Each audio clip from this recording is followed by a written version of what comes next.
Welcome to the UK Travel Planning Podcast. Your host is the founder of the UK Travel Planning website, Tracy Collins. In this podcast, Tracy shares destination guides, travel tips, and itinerary ideas, as well as interviews with a variety of guests who share their knowledge and experience of UK travel to help you plan your perfect UK vacation. Join us as we explore the UK from cosmopolitan cities to quaint villages, from historic castles to beautiful islands, and from the picturesque countryside to seaside towns. Hi and welcome to episode 81 of the UK Travel Planning Podcast.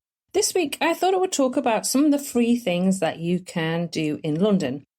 As you're aware, London is a fairly expensive, very expensive city to visit. And so if there's any ways we can actually save a bit of money when we're visiting, I think it's always useful to do so. And there are actually quite a lot of free things to do in London that you may actually not be aware of, which would be useful to incorporate into your itinerary.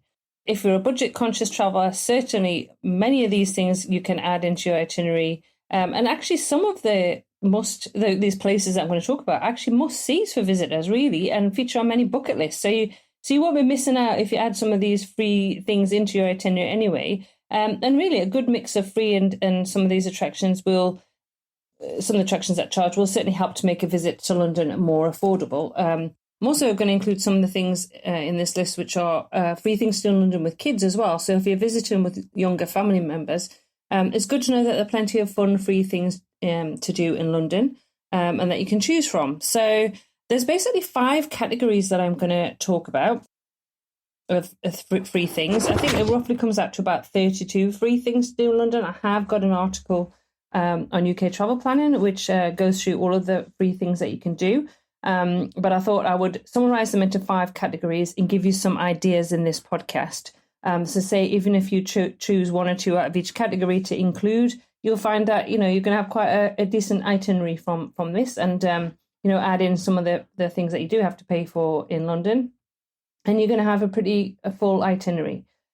So let's start with the first category of free things to do in London. And that is some of the attractions that you can see in London that aren't going to cost you anything, which is always good to know, isn't it? There's certainly lots of things that people want to do when they go to London. And I'm sure, you have an idea in your head or have written a list out of things that you want to do and see. So obviously you can see a lot of buildings from the outside. You don't actually have to go in. So one of the most famous one is actually Big Ben. So I will say Big Ben is actually the name of the bell, which is located in the Elizabeth Tower at the north end of the Palace of Westminster. And the tower with its 4-faced clock is probably the most iconic symbol of London. And I know everybody wants to go and see that. The bell was installed, over 160 odd years ago and rings on the hour every hour.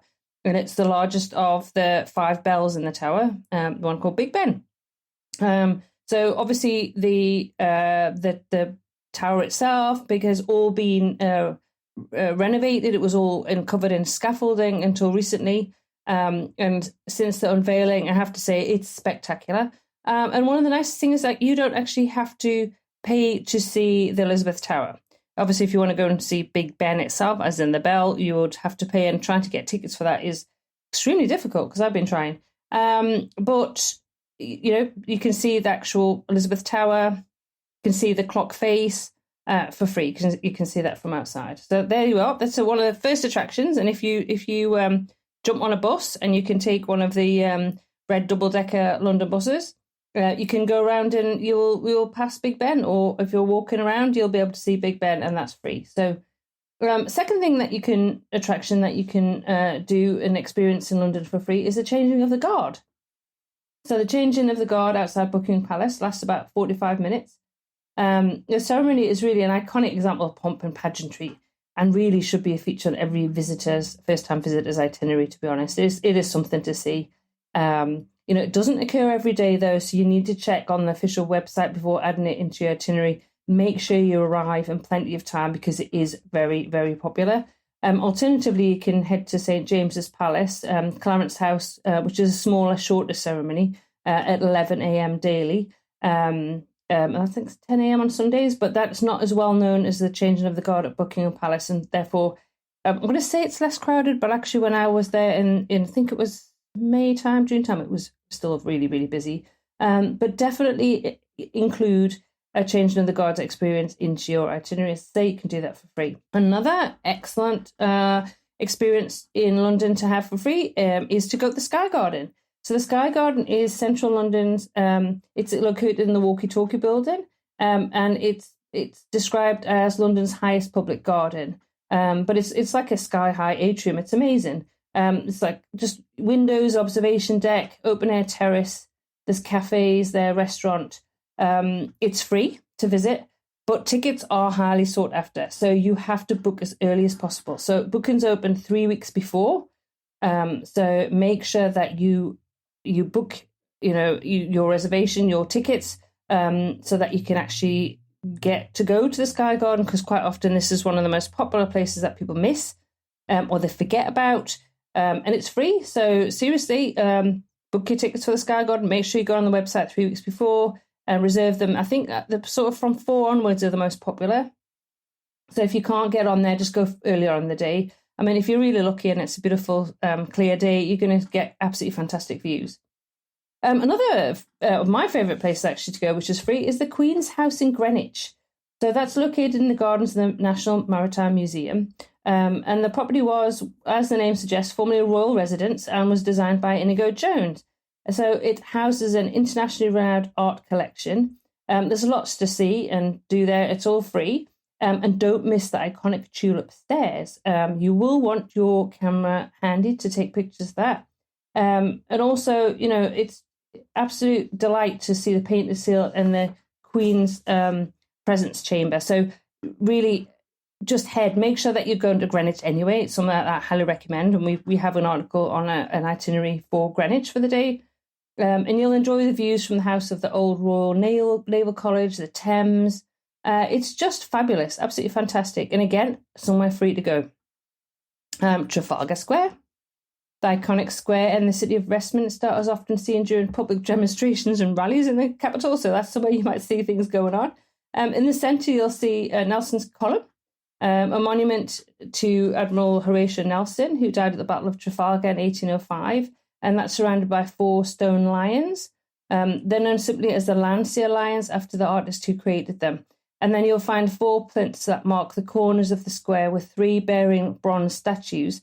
The 4th plinth is used to showcase contemporary artwork. So take a look, then see what artwork is on show there. So there's a few places that are free. And I'm going to, for Harry Potter fans, I'm going to add in there platform 9 3/4 at King's Cross Station, because if you're a fan of Harry Potter, then a trip to King's Cross train station is going to feature in your itinerary.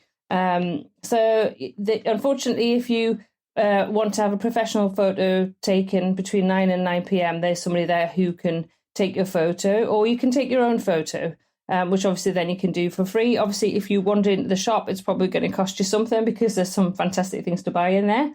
But you actually can go and visit there. So if you're a Harry Potter fan, head to platform 9 3/4 at King's Cross Station. If you like street art, there's some great examples of street art to enjoy in London, obviously free. Popular areas for street art include Brick Lane, Shoreditch and Camden.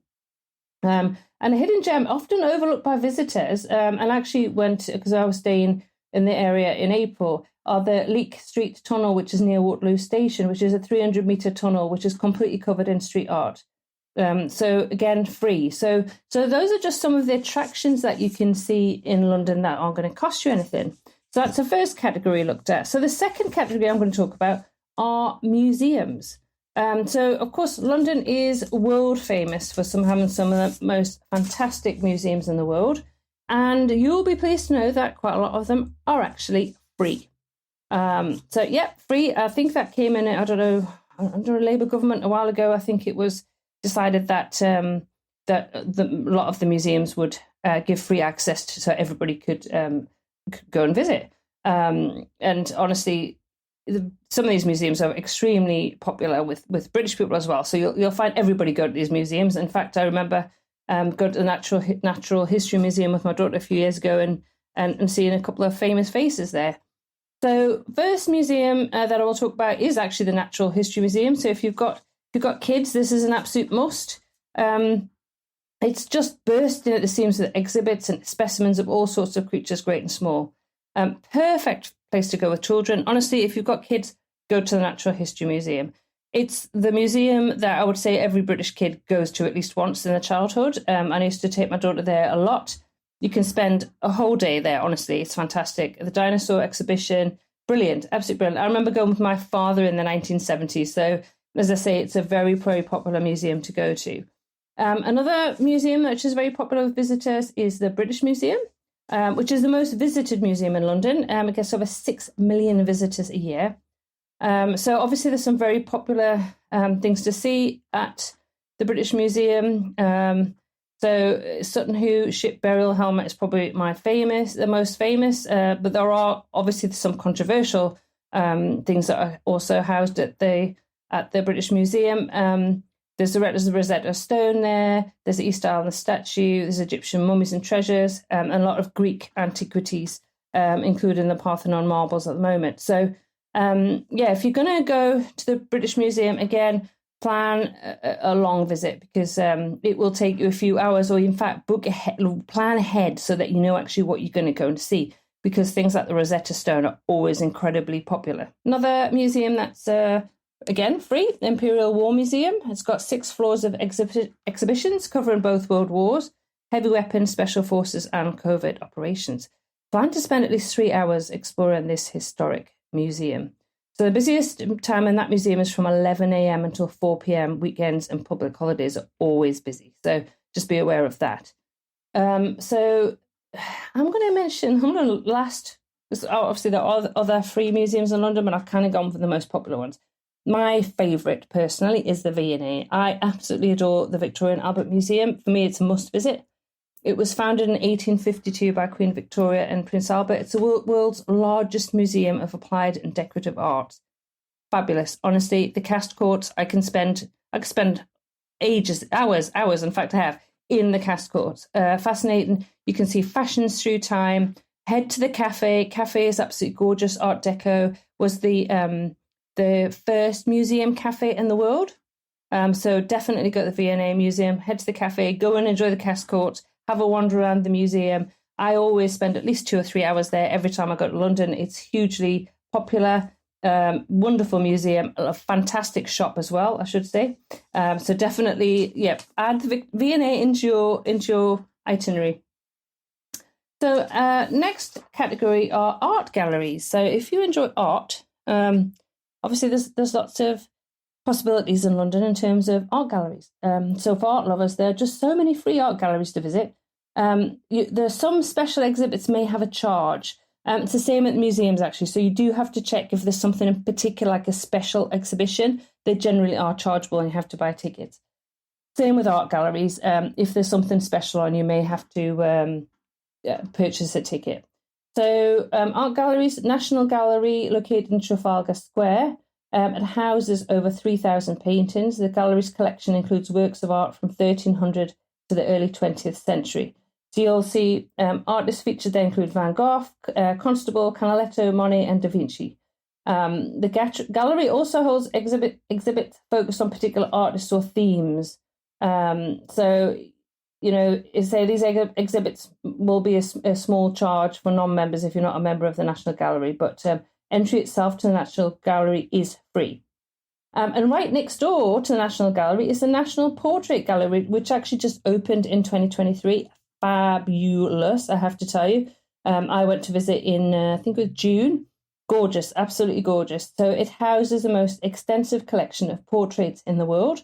And absolutely go and visit. Really, it's beautiful and a beautiful building, and it's been extremely well done. So they're on Trafalgar Square. So you've got the National Portrait Gallery and the National Gallery of Trafalgar Square. 2 more galleries that I'd recommend are Tate Modern.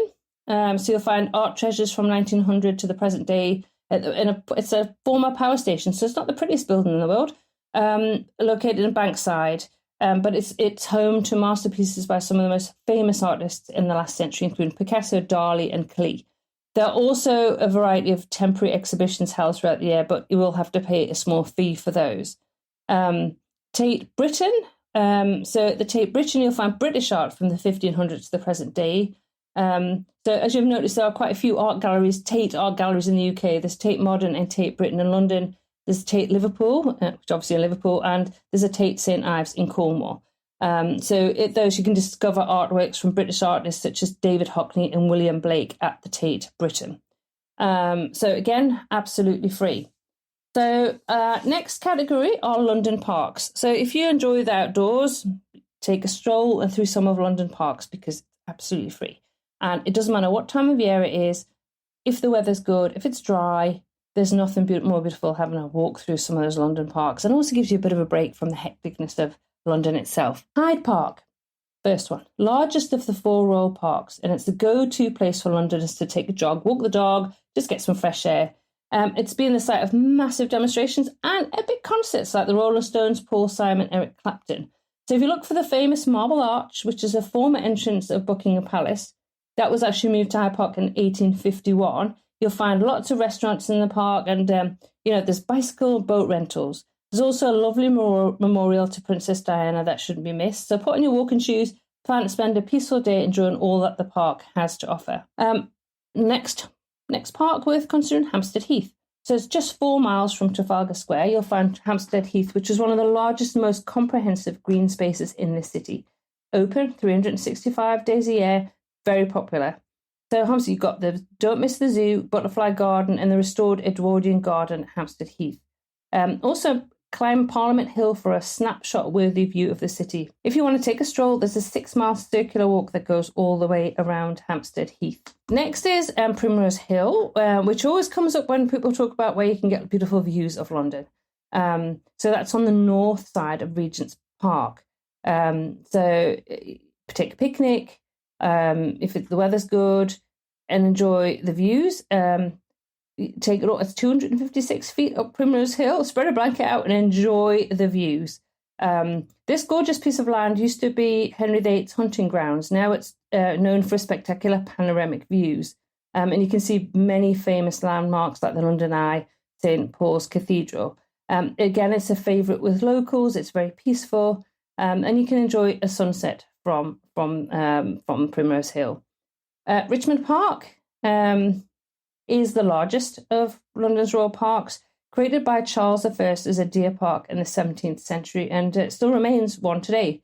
So you'll see deer wandering around, which is lovely. And often you can actually forget that you're on the outskirts of London. You can have a walk, enjoy looking around the lovely woodland as you stroll the park. Honestly, gorgeous, lovely park to have a walk around. Regent's Park, if you like wildlife and its natural habitat, then a trip to Regent's Park would probably be the wonderful go-to. Opened to the public in 1835, it's one of the royal parks and covers 410 acres. So if you like bird watching, it's a great place to go to. There are at least 200 species of birds call Regent's Park home.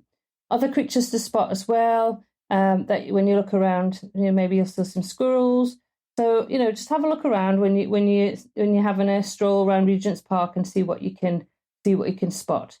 Some parts of Regent's Park have been left to grow wild. Other sections, like Queen Mary's Gardens, have formal rose beds that are very precisely manicured. So throughout Regent's Park, you'll find sports pitches, formal gardens, water features. So again, you can spend a long time walking around. In the spring, it's beautiful for cherry blossom on the trees in Regent's Park. So Kensington Gardens. So I actually used to work back and onto Kensington Gardens. There you'll find the Diana Memorial Playground, Albert Memorial, statue of Peter Pan, and of course Kensington Palace. Kensington Gardens were once the private gardens on the palace and are actually now one of the royal parks of London. St James's Park, another of London's royal parks, is surrounded by famous landmarks including Buckingham Palace, Whitehall and Clarence House, which was the former home of the Queen Mother. The Mile and Horse Guards Parade are included within the boundaries of the park, and this is the setting for many of the ceremonial events, such as the annual Trooping of the Colour. So see if you can spot the resident penguins, that would be interesting, pelicans, and enjoy views of the lake and Tiffany fountains as you stroll around. For a little fun fact, the jet of the fountain can reach a height of 8 metres and is aligned to the balcony of Buckingham Palace. So if you head to the Blue Bridge, you'll get spectacular views across towards Buckingham Palace, Big Ben, and the London Eye. Category 5, markets and stores. So I love I don't know about you, but I love markets. And I also love some of the shops. And so London has some fantastic markets and some fantastic shops. Obviously, free. You just be careful you don't spend too much money at some of these places. But I will mention some of their most famous markets and shops. Portobello Market. So if you've seen the movie Notting Hill, then the Portobello Road Market will look familiar. Hugh Grant saunters through the market on the way to his bookshop, dazzling moviegoers with his self-deprecating charm. But he missed out on some spectacular deals. The Portobello Market is one of the most famous street markets in the world, known for its lively sellers. On weekends, countless stalls line the streets selling antiques, hot food, second-hand treasures, clothing, and whatever else one wants to buy. Very busy. It's absolutely wonderful. Have a walk around Notting Hill as well, because it's obviously a beautiful, beautiful area of London.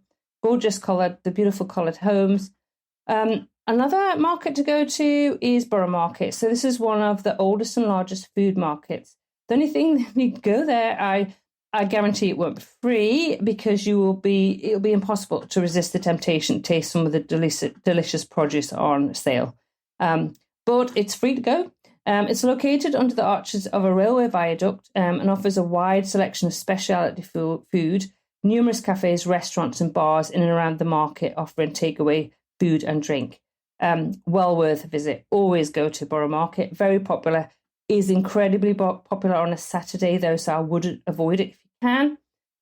Next market to go to is Camden Market. So that consists of 6 distinct markets, which together form the entity known as the Camden Markets. And these are probably, I would say, the most popular markets for visitors to London.